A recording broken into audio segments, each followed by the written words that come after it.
Give me all your inspired action. Oh, wrong cards. Wrong cards, wrong card game. Call your bluff. How to call your bluff to supersize and grow your business. Sharon Horne-Ellstrom here, and our idiom today is call your bluff.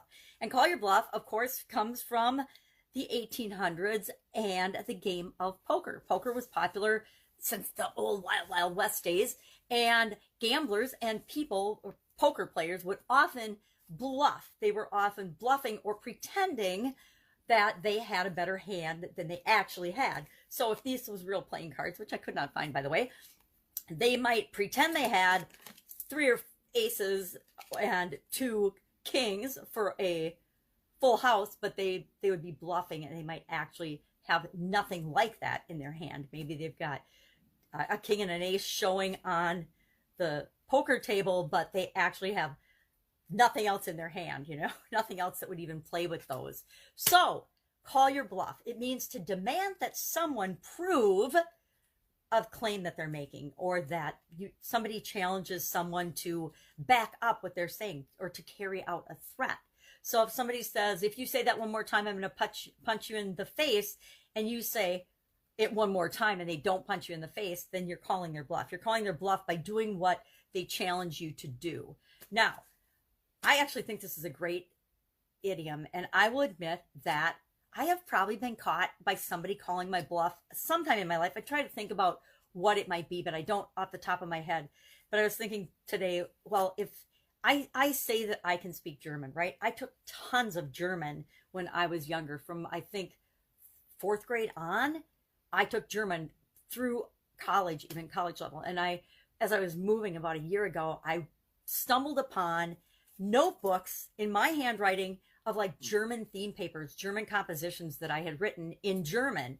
And I laughed because I was like, I know it's my handwriting, but I have no recollection of actually writing these and doing these. And I know darn well I did. But if somebody were to challenge me and say, hey, you speak German, and start talking to me in German, I guarantee I would stumble until I got back up to speed in it. So I don't tell people I can speak German, because I'm afraid they'll call my bluff and they'll expect me to have a coherent conversation immediately in German. That would be an example of calling your bluff. If someone challenges you to something, a duel in the olden days, or a race, and you say, or because you're bragging that you're the fastest runner in the organization, and they challenge you, well, let's have a race and let's go downstairs and prove what you're saying right now. And then all of a sudden the person has to go home because they don't feel good, or they have a stomachache, or some other bunch of excuses or reasons for not doing it. That's an example of somebody calling your bluff. Prove the things that you say, especially if you're bragging or commenting.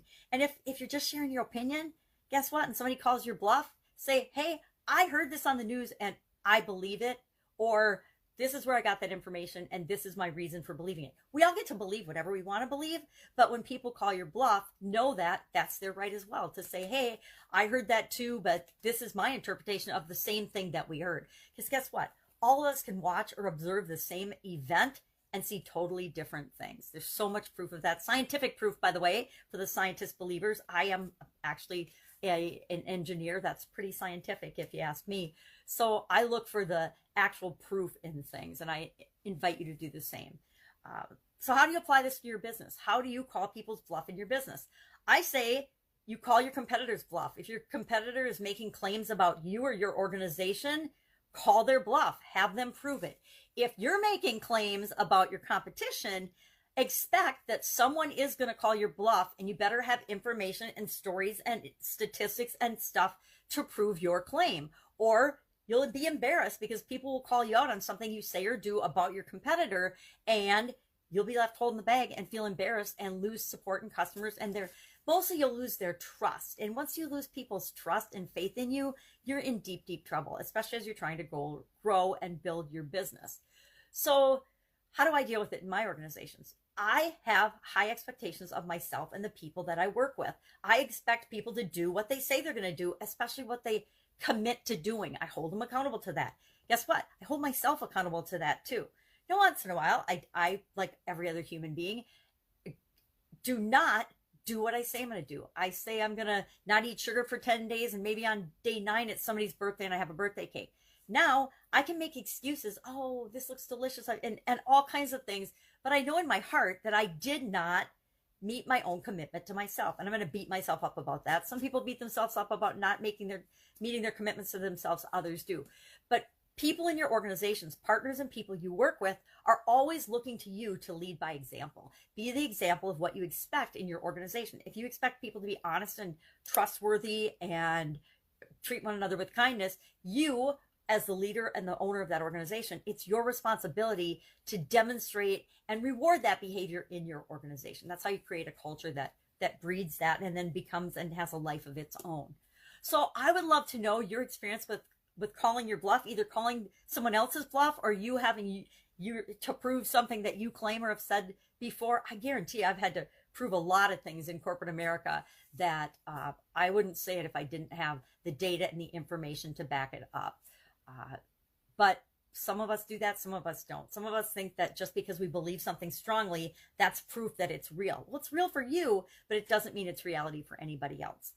Anyway, that is our idiom today. I love it. I'd love to know your experience with it. Share in the comments below. Any questions, hit me up. Otherwise, I'll be with you tomorrow with another interesting idiom. What does it mean? Where does it come from? And how might you use it in your business today? Have an awesome day. Bye.